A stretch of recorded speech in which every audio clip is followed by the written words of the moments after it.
Hello, ladies and gentlemen. How you all doing? This is Kishan Singh, and I have cleared CDS 3 out of 3 times, and I'm here to help you in your CDS preparation. So आज हम अपने geography में जो हम पढ़ेंगे, ठीक है, वो है हमारा lecture plate tectonics. Plate tectonics. Alright. Okay. देखो, प्लेट टेक्टोनिक्स जानने से पहले कुछ बेसिक बातें हैं वो हम जान लेते हैं. ऑलराइट.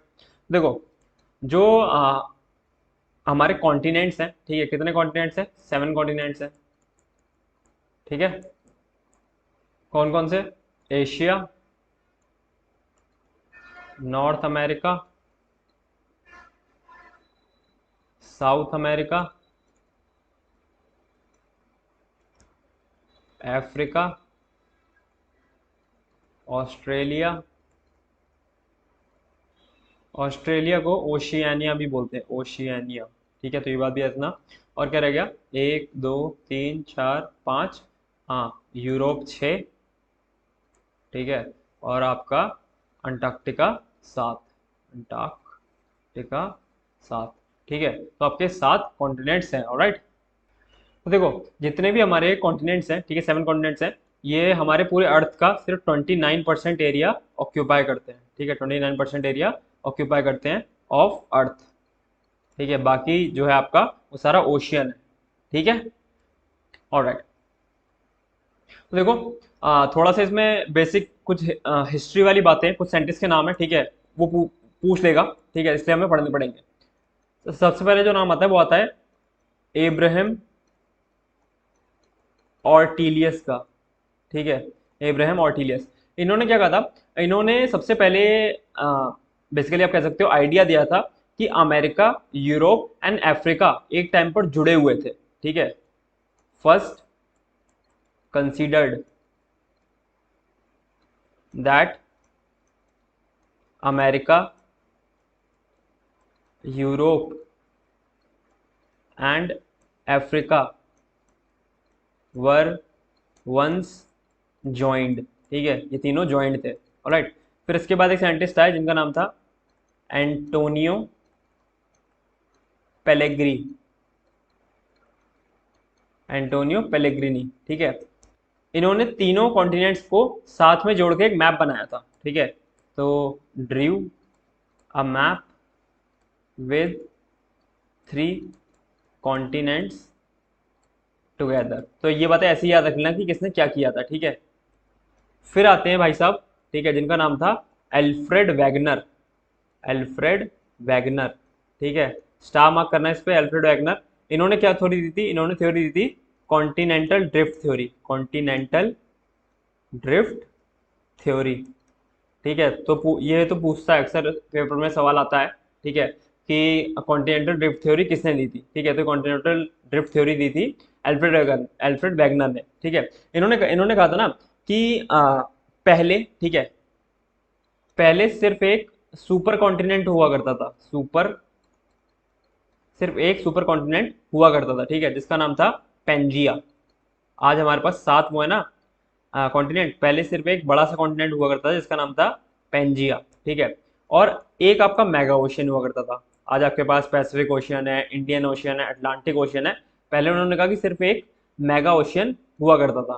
ठीक है, इस मेगा ओशियन का नाम था पेंथलासा. पेंथलासा. ठीक है.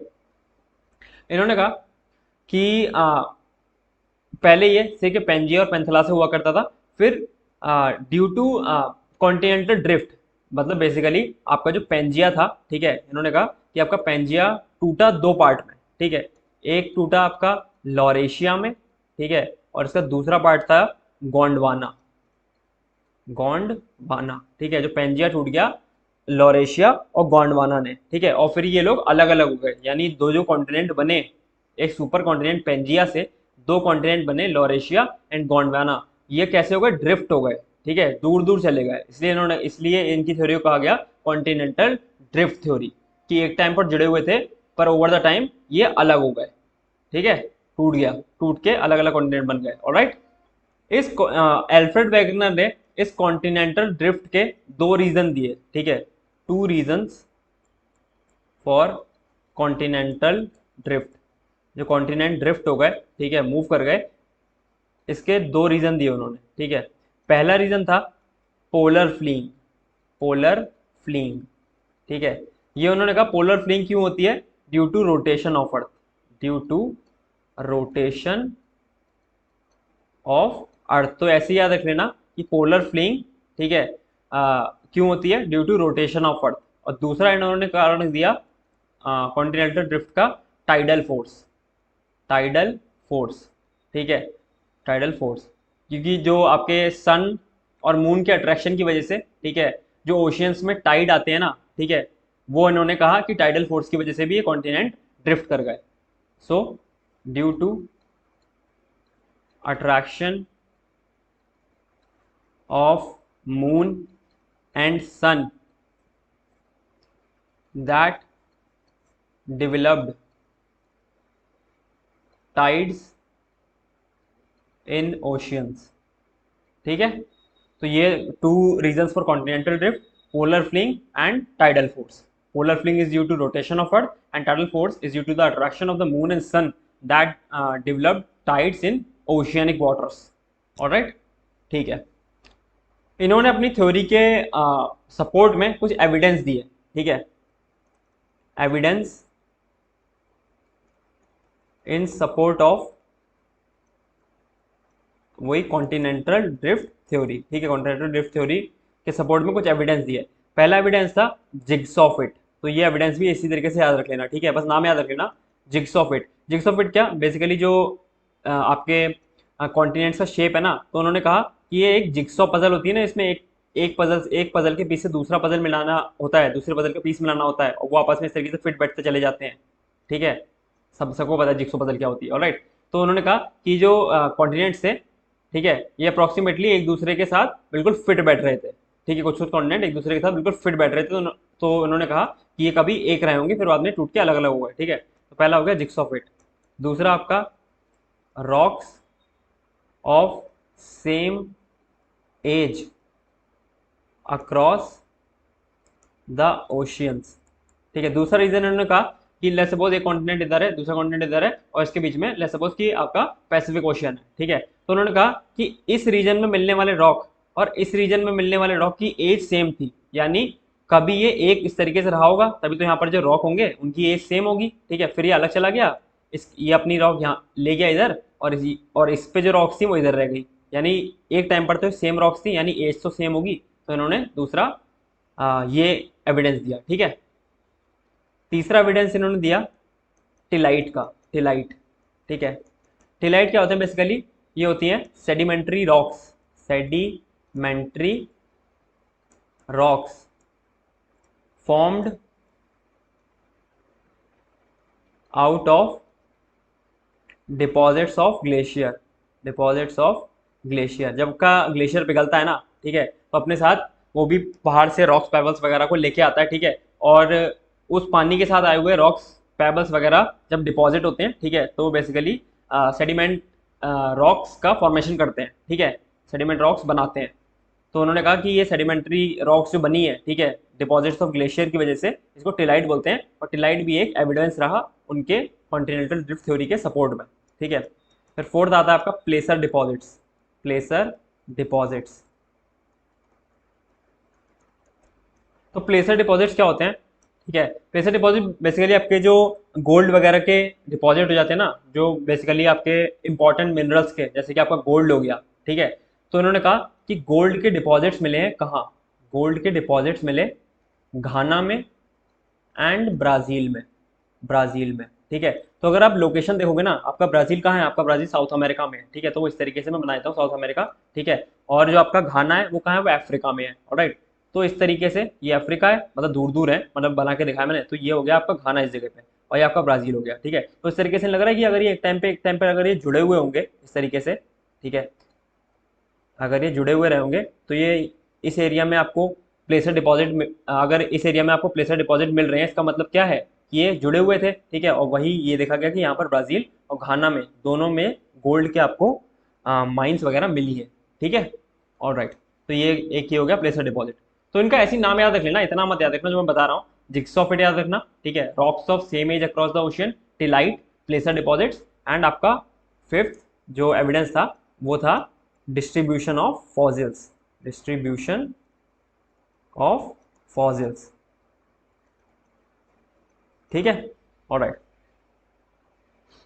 फिर एक और साइंटिस्ट साहब आए, इनका नाम था आर्थर होम्स, आर्थर होम्स। ठीक है, इन्होंने कौन सी थ्योरी दी थी? इन्होंने दी conventional current theory, conventional current theory दी इन्होंने। ठीक है, इन्होंने कहा कि बेसिकली आपके जो ये जो कॉन्टिनेंट्स मूव हो रहे हैं ना, ठीक है, ये कॉन्टिनेंट मूव इसलिए हो रहे हैं क्योंकि आपको पता है कि हमारे जब अर्थ में आप नीचे जाओगे तो एक लेयर पड़ती है एस्थेनोस्फेयर। ठीक है, एस्थेनोस्फेयर पड़ती है, तो एस्थेनोस्फेयर से वहां पर मॉल्टेन मैग्मा है। ठीक है, तो वहां से जो हीट का मूवमेंट है ना, उसकी वजह से, उस हीट की वजह से आपके जो कॉन्टिनेंट्स हैं या कॉन्टिनेंट्स की प्लेट्स हैं वो मूव करती हैं। ठीक है, तो इन्होंने इतना कहा था, तो आप इतना याद रख लेना कि conventional current theory Arthur Holmes ने दी थी। ठीक है, फिर इन्हीं के आइडिया से प्रभावित होकर, ठीक है, एक साइंटिस्ट थे जिनका नाम था हेनरी हैस। ठीक है, हेनरी हैस, इन्होंने कौन सी थ्योरी दी? इन्होंने थ्योरी दी सी फ्लोर स्प्रेडिंग की थ्योरी, सी फ्लोर स्प्रेडिंग की थ्योरी। ठीक है, इन्होंने क्या कहा कि जैसे समझो, बताता हूँ मैं अभी थोड़ा सा इसको ब्रीफली बताऊंगा, अभी इसके जस्ट बाद मैं आपको बताऊंगा। ठीक है, आपकी कुछ बाउंड्रीज होती हैं, जैसे कि आपकी convergent boundaries, divergent boundaries and transform boundaries. ठीक है, जो सी फ्लोर स्प्रेडिंग होती है ये होती है डाइवर्जेंट, डाइवर्जेंट बाउंड्रीज में। ठीक है, अगर आप ओशन क्रस्ट की बात करोगे, ओशन की जो क्रस्ट है, ठीक है, वहां पर आपके बेसिकली प्लेट्स होती हैं, ऑब्वियस प्लेट्स होती हैं। ठीक है, तो लेट्स सपोज यहाँ पर इस तरीके से है। ठीक है, डाइवर्जेंट बाउंड्री का मतलब क्या है कि जब दो टेक्टोनिक प्लेट्स, ठीक है, दो टेक्टोनिक प्लेट्स एक दूसरे से अलग होती हैं, अभी ऐसे थी, ठीक है, अभी एक दूसरे से अलग होंगी ना, जब इस तरीके से दो प्लेट्स हैं, ठीक है, जब दूसरे एक दूसरे से अलग होंगी तो क्या होगा? ठीक है, तो ये दो प्लेट्स हैं, ऑलराइट, जब एक दूसरे से दूर होना शुरू होंगी, ठीक है, तो क्या होगा? जो नीचे जो मॉल्टेन मैग्मा है ना, ठीक है, वो इस तरीके से ऊपर आना शुरू होगा, जब ये दूर दूर जा रही है ऐसे करके। ठीक है, तो ये मैग्मा नीचे से ऊपर आना शुरू होगा। अब जब यहाँ से नीचे से गर्मी आ रही है, ठीक है, मैग्मा वगैरह आ रहा है, तो ये क्या होता है, ये जो क्रस्ट होती है ना, इसको ये मतलब बेसिकली प्लास्टिक बनाता है, ऐसे कह सकते हैं कि इसको खिंचावदार बना देता है। ठीक है, फिर यहाँ पर इस तरीके से ये प्लेट्स और दूर चली जाएंगी, तो आपको इस तरीके से खिंची हुई क्रस्ट दिखाई देगी। ठीक है, और यहाँ पर से ये मैग्मा वगैरह ऊपर आ रहा है, हीट आ रही है ऊपर। ठीक है, ठीक है, फिर ये हीट आती रहती है और क्या होता है आपको देखने को मिलेगा इस तरीके से, ये दूर दूर हो गई है, ये इस तरीके से इसको उठा देती है। ठीक है, हीट की वजह से ये जो क्रस्ट होती है ऊपर की तरफ उठ जाती है। ठीक है, और फिर मैग्मा आके इसमें जो क्रैक्स वगैरह आते हैं, ठीक है, उसमें आके इन क्रैक्स को भर देता है मैग्मा नीचे से आके। ऑलराइट, इस तरीके से आके मैग्मा भर देता है, और फिर क्योंकि ऊपर पानी है, ठंडा पानी है, ठीक है, और ठंडे पानी की वजह से जो मैग्मा है वो यहाँ पर आप कह सकते हो कूल डाउन हो जाता है, और कूल डाउन होकर वो इग्नियस रॉक बनाता है। ठीक है, तब आपने देखना कि जो डाइवर्जेंट बाउंड्रीज होती है ना, ठीक है, डाइवर्जेंट बाउंड्रीज होती हैं जब सी फ्लोर स्प्रेडिंग होती है, ठीक है, तो यहाँ पर इसका बहुत ही क्लासिक एग्जांपल है आपका mid oceanic ridge, mid oceanic ridge. ठीक है, जो आपको आपके अटलांटिक ओशन में मिलती है, अटलांटिक ओशियन में। ठीक है, ये आप जो मिड ओशियानिक रिज है, ठीक है, ये आपके सी फ्लोर स्प्रेडिंग की वजह से ही बनी है। ठीक है, तो ये बात याद रखना कि डाइवर्जेंट बाउंड्रीज एक दूसरे से अलग होती हैं, ठीक है, और वहां पर एक नई क्रस्ट बनती है। अभी मैं लिखवाऊंगा, ठीक है, तो उसमें कोई दिक्कत नहीं है। तो हेनरी हैस की जो सी फ्लोर स्प्रेडिंग थ्योरी थी वो ये थी। ठीक है, आई होप समझ में आई होगी, वरना सिर्फ इतना याद रख लेना कि सी फ्लोर स्प्रेडिंग थ्योरी किसने दी थी? हेनरी हैस ने। सी फ्लोर स्प्रेडिंग होती कौन सी बाउंड्रीज के अलॉन्ग है? It occurs along the divergent boundaries. ठीक है, और इसका एग्जाम्पल क्या है सी फ्लोर स्प्रेडिंग का या डाइवर्जेंट बाउंड्री से के अलग होने का? ठीक है, ये आपका मिड ओशियानिक रिज है जो कि आपके अटलांटिक ओशन में पाई जाती है। ठीक है, ऑलराइट।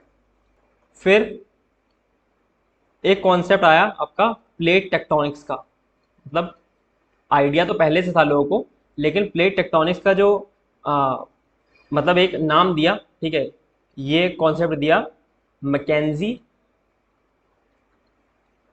पार्कर, पीटर पार्कर, ठीक है, एंड मॉर्गन ने इन्होंने कहा जो आपकी प्लेट्स होती है ना, टेक्टोनिक प्लेट्स होती हैं, ठीक है, इनको इन्होंने कहा ये लिथोस्फेरिक प्लेट होती हैं, लिथोस्फेरिक प्लेट। ठीक है, अब बहुत से बच्चों को जिन्होंने पढ़ा होगा मेरे से पहले उनको पता होगा लिथोस्फेयर क्या होता है। लिथोस्फेयर होता है आपका crust plus upper most mental upper most solid mental, ठीक है। और इस अपर मोस्ट सॉलिड मेंटल के नीचे क्या मिलती है, इसके नीचे आपको मिलेगी एक लेयर जिसका नाम है एस्थेनोस्फेयर, एस्थेनोस्फेयर, ठीक है। और एस्थेनोस्फेयर किसका सोर्स है, it is a source of magma, यहाँ पर आपको मॉल्टेन मैग्मा मिलेगा, ठीक है। अब इसके ऊपर मैंने जो आपकी प्लेट्स हैं, टेक्टोनिक प्लेट्स हैं, ठीक है, वो आपकी इस लिथोस्फेरिक प्लेट्स को बोलते हैं, ठीक है। अब ये लिथोस्फेरिक प्लेट है किसके ऊपर, ये है भैया मॉल्टेन मैग्मा के ऊपर, ठीक है। अब ये तो मॉल्टेन चीज़ है ना, आप समझ लो इस तरीके से कि आपने एक कोई लाइट प्लास्टिक स्लैब ली, उसको पानी के ऊपर तैरा दिया, ठीक है, उसको पानी के ऊपर तैरा दिया। अगर आप अब उस पानी में मूवमेंट करोगे तो इस प्लेट में भी तो मूवमेंट होगी, उसी तरीके से जब इसमें सोर्स ऑफ मैग्मा में मूवमेंट होती है तो इसकी वजह से आपका जो प्लेट्स हैं इनमें भी तो मूवमेंट होगी, ठीक है। तो उन्होंने कहा कि जो प्लेट्स की मूवमेंट होती है ना, वो बेसिकली ये जो मॉल्टेन मैग्मा है जिसके ऊपर लिथोस्फेरिक प्लेट फ्लोट कर रही है, ठीक है, उसमें मूवमेंट की वजह से होती हैं। और जितनी भी हमारी अभी मैं बताऊंगा आपको प्लेट्स हैं, ठीक है, वो स्लोली स्लोली मूव कर रही हैं, मतलब बहुत स्लोली मूव कर रही हैं, but still they are moving, ठीक है। ना अभी जिस शेप में है, ठीक है, अभी जिस शेप में हमारे कॉन्टिनेंट्स हैं, अभी जिस शेप में आपको आपका वर्ल्ड मैप दिखाई देता है, ठीक है, वो पहले शेप में नहीं था और आगे भी उसका शेप चेंज होता रहेगा क्योंकि प्लेट्स मूव कर रही हैं, ठीक है। Alright, okay. तो अब मैं दिखाता हूँ, ठीक है, जो आपके प्लेट से जहाँ से क्वेश्चन आता है, ठीक है, प्लेट से ये सारे साइंटिस्ट के नाम याद रखना, ठीक है। एस्टेनोस्फेयर तो मैंने आपको ऑलरेडी पहले बता चुका है पिछले लेक्चरों में, ठीक है। अब देखो, अब जो मेन इंपॉर्टेंट चीज़ आती है वो आती है आपकी प्लेट्स, ठीक है, प्लेट्स। तो देखो, इसमें आपकी जो हमारा अर्थ है, ठीक है, उसमें आपकी 7 मेजर प्लेट्स हैं, जो आपकी आपकी बड़ी बड़ी प्लेट्स हैं, और सर्टेन आपकी 7-8 आपकी माइनर प्लेट्स हैं, ठीक है। तो देखो आपकी मेजर प्लेट कौन कौन सी है, मेजर प्लेट्स कौन कौन सी है, मैं यहाँ पर आपको दिखाता हूँ। पहली आपकी ये यूरेशियन प्लेट, ठीक है, यूरेशियन प्लेट, यूरेशियन प्लेट, ठीक है। दूसरी आपकी नॉर्थ अमेरिकन प्लेट, ठीक है। तो यहाँ पर पहला दूसरा मतलब ऐसा कुछ नहीं है, मतलब मैं मार्किंग तो अपने हिसाब से कर रहा हूँ, आप नॉर्थ अमेरिका को पहले मान लो उससे कोई फर्क नहीं है, ठीक है। दूसरी आपकी कौन सी है, north American plate, north American plate, ठीक है। ये आपकी मेजर प्लेट्स हैं, ये बात याद रखना, ये मेजर प्लेट्स हैं, ठीक है, क्योंकि देखने से इतनी बड़ी लग रही है, समझ में आ रहा होगा, ठीक है। तीसरी आपकी south American plate, north American plate, तीसरी आपकी south American plate, south American plate, ठीक है। चौथी आपकी African plate, African plate, African plate, ठीक है। पांचवी आपकी ये पैसिफिक प्लेट दिख रही है, ये पैसिफिक प्लेट, अगर इस पेपर को आप घुमा के मिला दोगे, ठीक है, तो ये दोनों आपस में मिल जाएंगे, ठीक है। ये भी पैसिफिक, ये उसी का पार्ट है, मैप में दिखाया गया इस तरीके से, ये इसी का पार्ट है इस तरीके से, ठीक है, पैसिफिक प्लेट है पूरी है। ऑलराइट, तो आपकी फिफ्थ हो गई पैसिफिक प्लेट, पैसिफिक प्लेट, ठीक है, फिफ्थ। सिक्स हो गई आपकी ये इंडियन ऑस्ट्रेलियन प्लेट, ठीक है, ये पूरा माना जाता है, ये कंसीडर किया जाता है, ठीक है। ये पूरी आपकी इंडियन ऑस्ट्रेलियन प्लेट एक ही है, ठीक है। तो सिक्स हो जाएगी आपकी Indo Australian plate, Indo Australian plate, ठीक है। और आपकी जो सेवेंथ है वो ये आपकी दिख रही है कौन सी प्लेट, अंटार्कटिक प्लेट, ठीक है। तो सेवेंथ है आपकी अंटार्कटिक प्लेट, अंटार्कटिक प्लेट, ठीक है। तो ये आपकी 7 मेजर प्लेट्स हैं, ठीक है, इनका नाम अच्छे से याद रखना है, ठीक है, क्योंकि इसे सवाल पूछ लेगा, इस तरीके से पूछेगा कि which one of the following is a minor plate, ठीक है। मेजर प्लेट तो पूछ सकता है मेजर प्लेट भी, लेकिन मेजर प्लेट सबको याद रहती है, ठीक है, मतलब बेसिकली कोई भी बता सकता है, बट माइनर प्लेट्स याद नहीं रहती हैं, ठीक है। तो किसी से भी पूछे, हमें क्या करना है, मैं सिंपली आपके मेजर प्लेट्स के नाम याद रखने हैं। जब आपको मेजर प्लेट्स पता है 7 होती हैं, तो उसके सिवा जो भी प्लेट है वो आपकी माइनर प्लेट होगी, ठीक है। और ये आपकी सेवेंथ मेजर प्लेट आपकी अंटार्कटिक प्लेट, ठीक है। ये तो हो गए आपकी मेजर प्लेट्स। तो अब देख लेते हैं आपकी जो माइनर प्लेट्स है उनके बारे में भी देख लेते हैं, जो जो आपकी इंपॉर्टेंट माइनर प्लेट्स हैं, ठीक है, वो।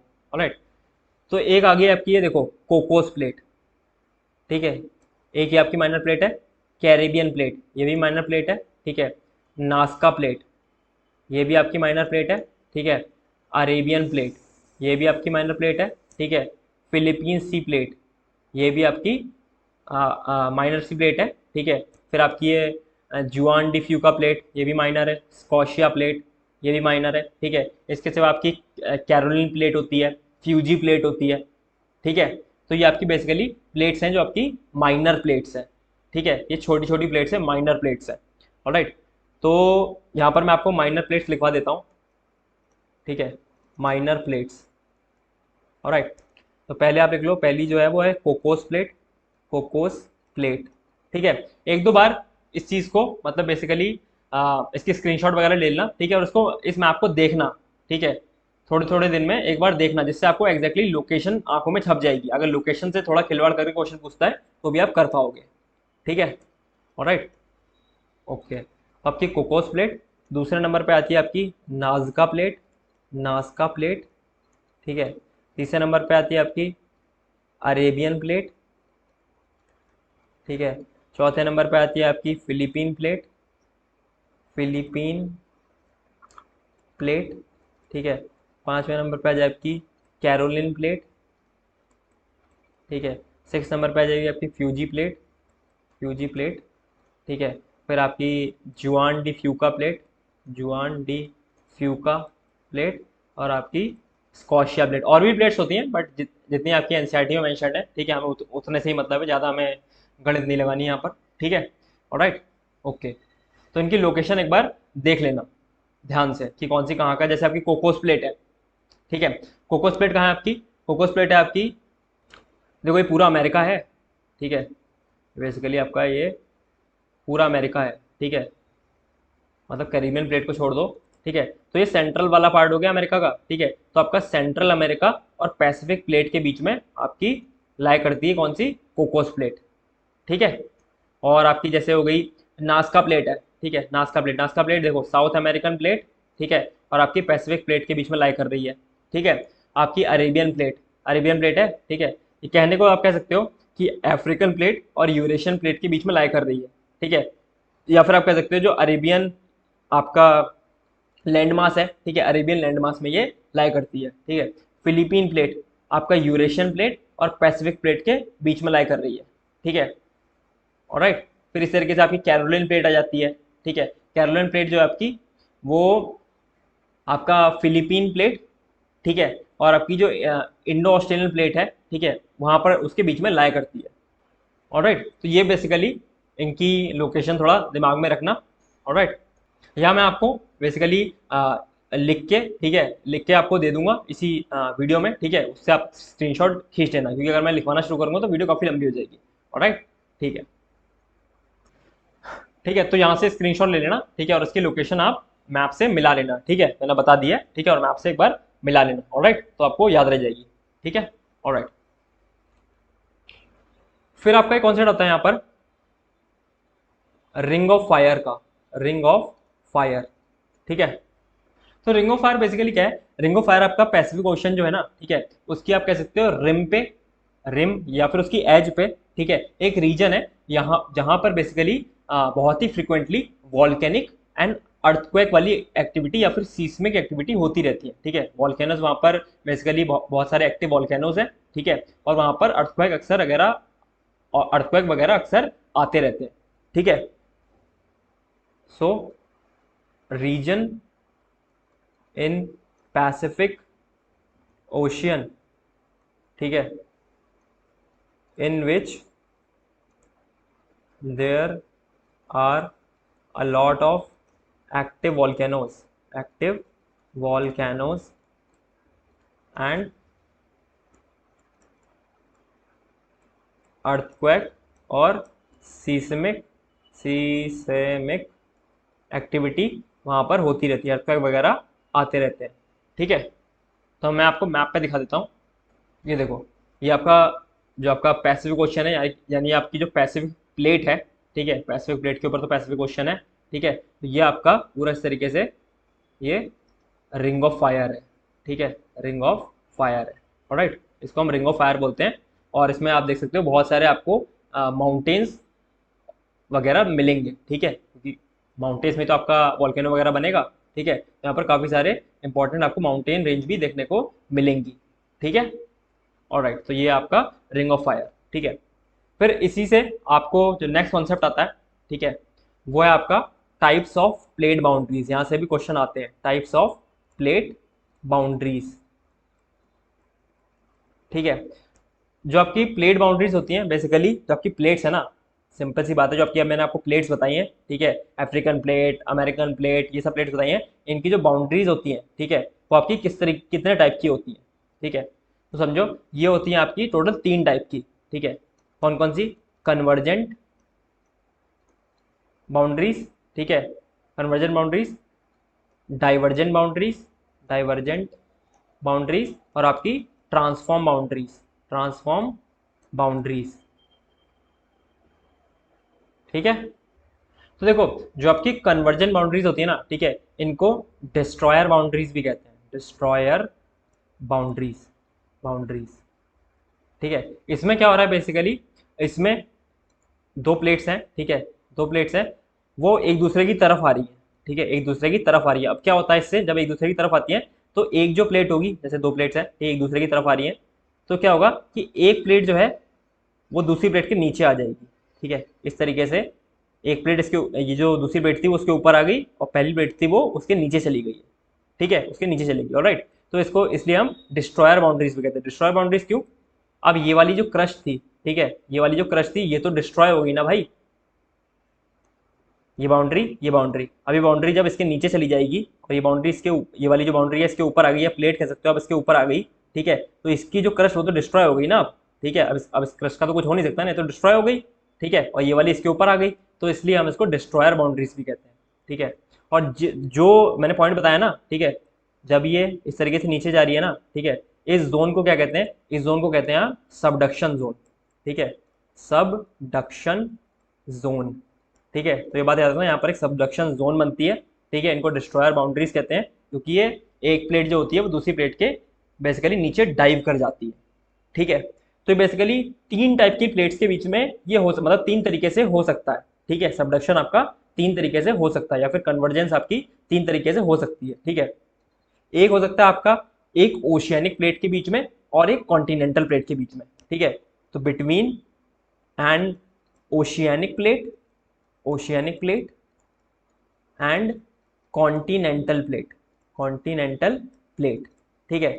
जब आपका ओशियानिक प्लेट और कॉन्टिनेंटल प्लेट के बीच में, ठीक है, आपस में कन्वर्ज होंगी, एक दूसरे की तरफ जाएंगी, ठीक है, तो क्या होता है, जो ओशियानिक प्लेट होती है ना, ठीक है, वो नीचे चली जाती है, ठीक है, क्योंकि मैंने आपको बताई थी बात कि जो कॉन्टिनेंटल, जबकि कॉन्टिनेंट की क्रस्ट होती है, ठीक है, वो काफी थिक होती है as compare to oceanic crust, जिसकी वजह से ओशियन की प्लेट होती है वो ऊपर आ जाती है, ठीक है, इस तरीके से ऊपर आ जाती है।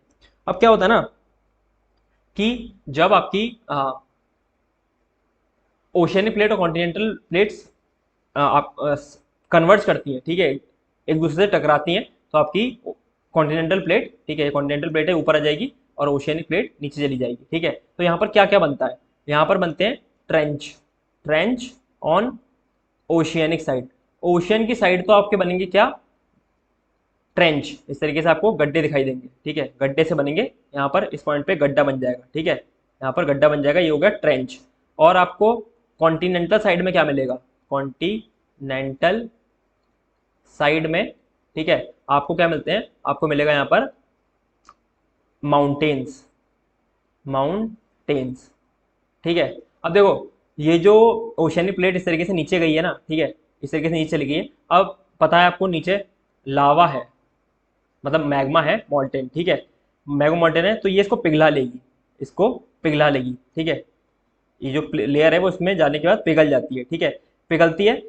फिर क्या होता है ना, यहाँ पर अब जो स्पेस क्रिएट हुआ है ना, ठीक है, यहाँ से लावा ऊपर की तरफ, जो मैग्मा की हीट है वो ऊपर की तरफ जाती है, फिर मैंने बताया ना इस तरीके से इसको ऊपर की तरफ प्रेस करती है, नीचे से प्रेशर लगता है, और यहाँ पर आपको इस तरीके से माउंटेन्स देखने को मिलेंगे, ठीक है। और यहाँ पर आपको इन जो माउंटेन्स बनेंगे इसमें आपको वॉल्केनिक एक्टिविटी भी देखने को मिलेगी, ठीक है। इसलिए ये बात याद रखना, आपके जो रिंग ऑफ फायर है, ठीक है, रिंग ऑफ फायर है, रिंग ऑफ फायर में मैं लिखवा देता हूँ, ठीक है, मैंने बताया ना आपको एक्टिव वॉल्केनोज मिलेंगे, तो एक्टिव वॉल्केनो क्यों मिलेंगे? वो मिलेंगे due to convergent boundaries, convergent boundaries, काफी डीप बता रहा हूँ मैं आपको, बट स्टिल एनसीईआरटी में मेंशन्ड है, बट हाँ इतने अच्छे से एक्सप्लेन नहीं है, वो बात अलग है, ठीक है, बट स्टिल हमें तो पढ़ ले रहे हैं यार क्या जाता है, ठीक है।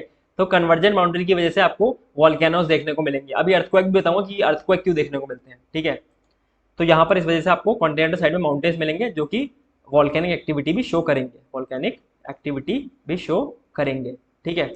दूसरी जो कन्वर्जेंस होगी, ठीक है, वो होती है बिटवीन किसके, टू ओशियानिक प्लेट्स के बीच में, ओशियानिक प्लेट्स के बीच में, ठीक है। जब दो ओशियानिक प्लेट्स के बीच में आपकी कन्वर्जेंस होगी तो आपको ट्रेंचेस देखने को मिलेंगे, ट्रेंचेस देखने को मिलेंगे, इस तरीके से गड्ढे आपको देखने को मिलेंगे, ठीक है। तो सिंपल सी बात याद रखना कि जो ओशियानिक प्लेट की साइड में हमेशा ट्रेंचेस मिलेंगे। अगर दो ओशियानिक प्लेट्स हैं आपस में तो भी ट्रेंचेस मिलेंगे, एक ओशन और एक कॉन्टिनेंटल प्लेट आपस में कन्वर्ज हो रही है, ठीक है, तो भी आपको ट्रेंचेस, तो भी आपको ओशियानिक प्लेट के साइड में ट्रेंचेस देखने को मिलेंगे, ठीक है।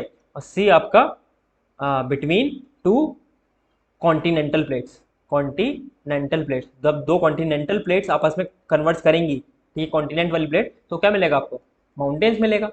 इसका सबसे अच्छा एग्जांपल मैं दूं तो हिमालयास, हिमालयास जब आपकी यूरेशियन प्लेट थी उसमें आके इंडो ऑस्ट्रेलियन प्लेट जब कन्वर्ज हुई ना, तो दोनों कॉन्टिनेंटल प्लेट्स थी, जब कॉन्टिनेंटल प्लेट्स कन्वर्ज हुई आपस में तो यहाँ पर माउंटेन का फॉर्मेशन हो गया, ठीक है। तो ये बात भी याद रखनी है कि जो आपकी कॉन्टिनेंटल प्लेट्स जब आपस में कन्वर्ज करेंगी तो यहाँ पर माउंटेन्स बनेंगे, ठीक है। ऑलराइट, फिर हमारी जो दूसरे टाइप की बाउंड्री आती है, ठीक है, बी टाइप की, वो कौन सी है, वो है आपकी divergent boundaries, divergent boundaries,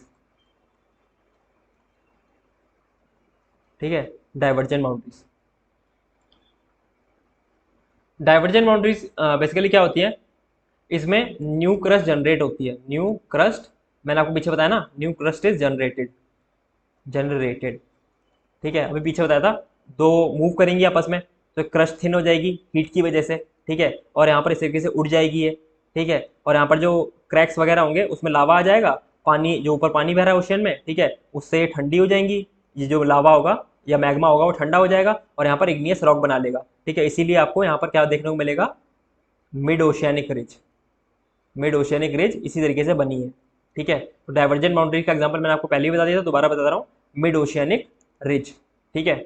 alright, नई क्रस्ट जनरेट होती है यहाँ पर, ठीक है। और जिस जगह पर नई क्रस्ट जनरेट होती है उस जगह को क्या कहते हैं, उस जगह को कहते हैं स्प्रेडिंग साइट, स्प्रेडिंग साइट, ठीक है। सी फ्लोर स्प्रेडिंग, याद आ गया, स्प्रेडिंग साइट, साइट, ठीक है। ऑलराइट, इसका एक और एग्जांपल लिख लो, रिफ्ट वैली, रिफ्ट वैलीज भी, ठीक है, मिड ओशियनिक रिज में आपको रिफ्ट वैलीज भी देखने को मिलेंगी, ठीक है। तो जो आपके मिड ओशियनिक रिज कहाँ पाए जाते हैं, ये आपके अटलांटिक ओशन में पाए जाते हैं, ठीक है। और ये बने क्यों थे, बने क्यों थे, due to separation of, separation of American plate, American plate, ठीक है, from Eurasian, Eurasian and African plate, African plate, ठीक है। ये देखो, ये आपकी ये पूरी अमेरिकन प्लेट है ना, पूरी अमेरिकन प्लेट है, ये आपकी अफ्रीकन प्लेट है, ठीक है, अफ्रीकन प्लेट है। ऑलराइट, तो ये मत समझना है जुड़ी हुई है, ठीक है, ये बेसिकली ये दिखाने के लिए, ठीक है।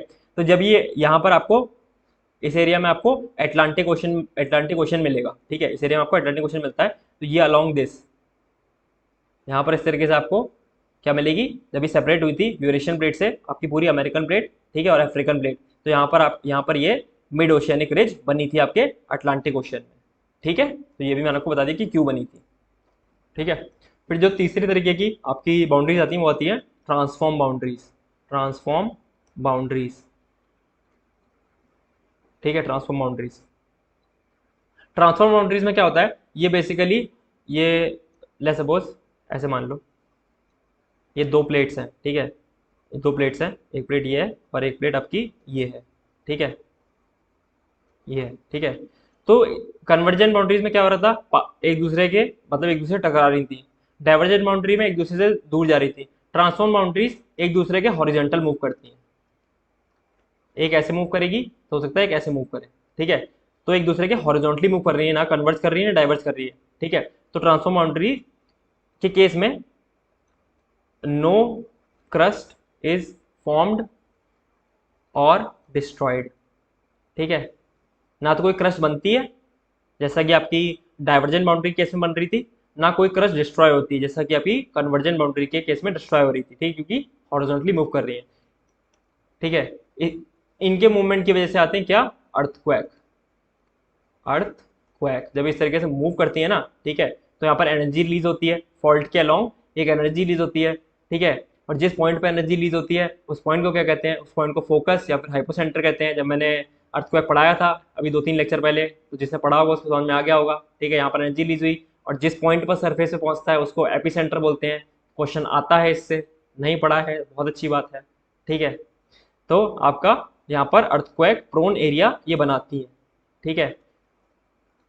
तो आपको दो तरीके की बाउंड्री मिल रही थी रिंग ऑफ फायर में, वॉल्केनोस, वॉल्केनोस जहाँ पर वॉल्केनिक एक्टिविटी थी वहाँ पर कन्वर्जेंट बाउंड्रीज थी, और जहाँ पर अर्थक्वेक आ रहे थे ना, ठीक है, वहाँ पर आपको ट्रांसफॉर्म बाउंड्रीज देखने को मिलेंगी। ट्रांसफॉर्म बाउंड्रीज आपको देखने को मिलेंगी रिंग ऑफ फायर में, ठीक है। ऑलराइट, समझ में आया।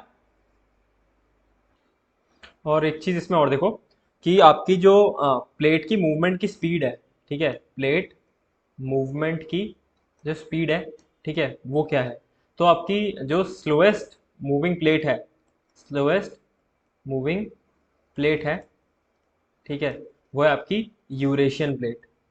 यूरेशियन प्लेट वो सबसे स्लोली मूव कर रही है, यूरेशियन प्लेट, ठीक है। और जो सबसे फास्ट आपकी मूव करने वाली प्लेट है वो है आपकी कोको, ठीक है, एंड आपकी नास्का प्लेट, नास्का प्लेट, ठीक है। ये आपकी फास्टेस्ट मूविंग है, फास्टेस्ट मूविंग प्लेट्स है, ठीक है। ये लगभग मूव कर रही है 2.5 सेंटीमीटर पर ईयर, और ये लगभग आपकी 15 सेंटीमीटर पर ईयर से मूव कर रही है, ठीक है। ऑलराइट, तो देखना एनसीईआरटी में ना, एनसीईआरटी में यूरेशियन प्लेट की जगह आर्कटिक रिज दे रखा है, ठीक है, आर्कटिक रिज, ठीक है, यानी ऊपर वाला एरिया और उसकी बाउंड्री, यानी यूरेशियन प्लेट की बाउंड्री की बात हो रही है, ठीक है। वहाँ पर आर्कटिक रिज दे रखा है, और आपका कोको एंड नास्का प्लेट की जगह, ठीक है, फास्टेस्ट मूविंग में वहाँ पर उसने क्या रखा है कि आपका जो पैसिफिक प्लेट है, ठीक है, उसके ईस्ट में ईस्टर आइलैंड के पास करके उसने ईस्टर आइलैंड के पास वाली प्लेट की बात कर रखी है। अगर मैप में देखोगे, ठीक है, तो आपको कोको एंड नास्का प्लेट ही वहां पर दिखाई पड़ेंगी, ठीक है। ऑलराइट, तो चाहे ऐसे पढ़ लेना, चाहे मैंने फिर भी एनसीईआरटी के रिलेवेंस से भी आपको बता दिया। ऑलराइट, ठीक है। तो ये था आपका बेसिकली आपका पूरा प्लेट टेक्टोनिक्स का चैप्टर, ठीक है। नोट बना के दो चीज़ें और लिख लो यहाँ पर। एक है आपके Rakhine Yoma mountain, Rakhine Yoma mountain range, ठीक है, ये आपके म्यांमार में है, म्यांमार में, ठीक है। एक है आपके किरथार माउंटेन, ये तो पता होगा बहुत सारे बच्चों को कहाँ है, किरथार माउंटेन, ये है आपका पाकिस्तान में, पाकिस्तान, ठीक है, पाकिस्तान में आपका। ऑलराइट, किरथार माउंटेन आपका पाकिस्तान में और राइकिन योमा माउंटेन आपका म्यांमार में, ठीक है। देखो एक बात और लिखना, जो आपकी पोजीशन है ना इंडियन सब कॉन्टिनेंट की, पोजीशन ऑफ इंडियन सब कॉन्टिनेंट, ठीक है, उसको ट्रेस किया गया था, कैसे उसको ट्रेस किया गया था, सर्टेन रॉक्स की मदद से। और वो रॉक्स कहाँ मिलती हैं, वो रॉक्स दी गई थी आपके नागपुर वाले एरिया से, ठीक है। So position of Indian subcontinent was traced by rocks from Nagpur area, तो ये बात भी याद रखना, ठीक है। तो इसी के साथ आपका पूरा प्लेट टेक्टोनिक्स का चैप्टर खत्म होता है। मैंने सब कुछ अच्छे से पढ़ा दिया है, आई होप अपनी तरफ से सब कुछ अच्छे से पढ़ा दिया है, ठीक है, समझ में भी आया होगा। तो मिलते हैं नेक्स्ट वीडियो में, तो नोट्स बनाते रहिए। Okay, bye.